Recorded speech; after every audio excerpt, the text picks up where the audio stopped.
All right, let's go on to question 5. Now, in question 5, people who pursue careers in transportation planning have a wide variety of educational backgrounds. That actually feels pretty good.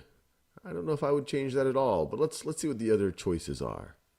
People who pursue careers in transportation planning have a wide variety of educational backgrounds. Well, when you put these commas around who pursue careers in transportation planning, it makes it look like, hey, that's just that's something that doesn't have to be part of the sentence. Sometimes people would say it's a non-restrictive clause. It's a clause that doesn't it kind of tells you another way of thinking about people. It's an optional thing. But for this sentence, we couldn't just say people have a wide variety of educational backgrounds. Even though that is true, people do have a wide variety of educational backgrounds. That's not what the meaning of the sentence is. It's very important that we talk about what type of people. People who pursue careers in transportation planning.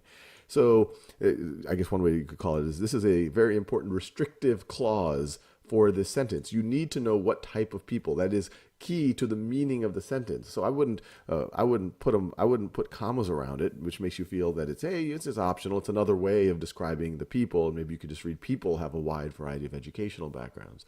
So I don't like this. I think for the meaning that we are trying to give, that the writer is trying to give, it's very important that you have who pursue careers in transportation planning, not have commas. Once again, the commas make it sound like it's just another way of describing people, not essential necessarily to the meaning of the sentence. But this is essential to the meaning of sentence.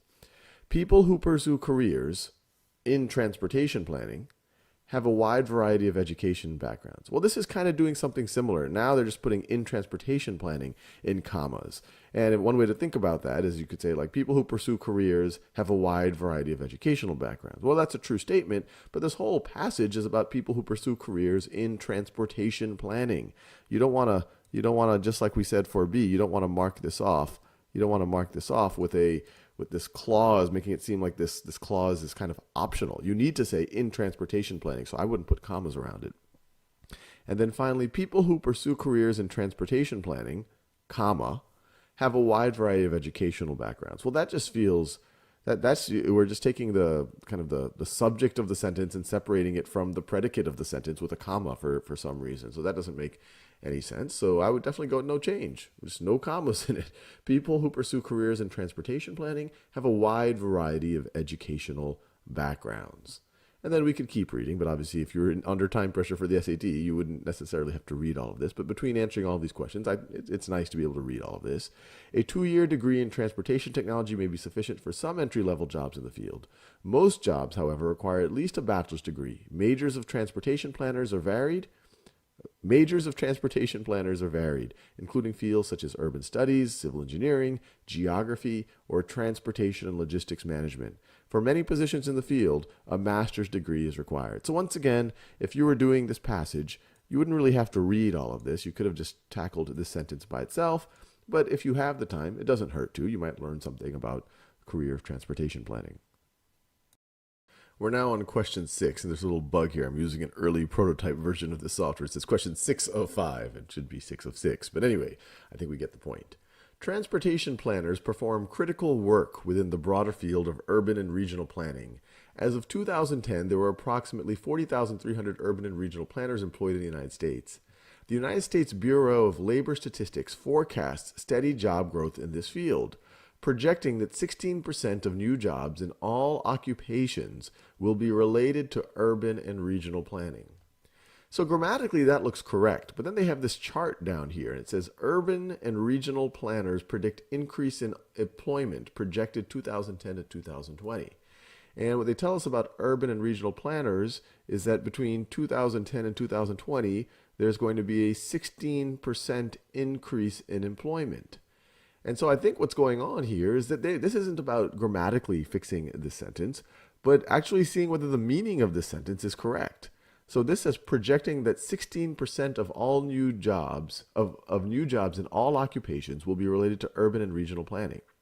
Is that what this is saying? Is this 16% saying the percent of all of new jobs in all occupations that will be related to urban and regional planning? No, the 16% says it's the growth in employment in urban and regional planners. It's not saying that 16% of all jobs in all occupations will be related to urban and regional planning. In fact, when you just look at the raw number, 40,300 urban and regional planners employed in the United States, that's way less than 16%, even if you have growth from 2010 to 2020. So this sentence is just not right when you look at this data. They should be talking about growth from 2010 to 2020. It shouldn't be talking about 16% of all jobs are going to be related to urban planning. So let's see which of these choices we'd go. We definitely don't want to say no change because we don't think that's right. So we could say warning, however, that job growth in urban and regional planning will slow to 14% by 2020. Well, I guess there's two issues here. One, there's no data that implies that the job growth will slow to 14% by 2020. And then the other thing is the idea of warning, however, somehow that this clause would contradict what was just said. The United States Bureau of Labor Statistics forecasts steady job growth in this field. Warning, however, that job growth in urban and regional planning will slow. I mean, they almost contradict each other. The first part says that there's going to be steady job growth, and then the second one says, warning, however, that it's going to slow, and there's no data to back this up. Predicting that employment of urban and regional planners will increase 16% between 2010 and 2020. Well, I think that's what this thing is. This is what they're saying, that you're going to have 16% increase in employment between 2010 and 2020. So that one looks very accurate. It's actually what's being described by this chart, indicating that 14 to 18% of urban and regional planning positions will remain unfilled. Well, no, that's not what this chart is telling us. We don't have any data saying what percent is going to be unfilled, so I definitely wouldn't pick this. So you would say the United States Bureau of Labor Statistics forecast steady job growth in this field, predicting that employment of urban and regional planners will increase 16% between 2010 and 2020. Once again, we changed it not because this sentence was grammatically incorrect, but because not because the sentence was grammatically incorrect, but because it actually wasn't consistent with the data. It just wasn't right. The meaning wasn't correct. This C here has the correct meaning.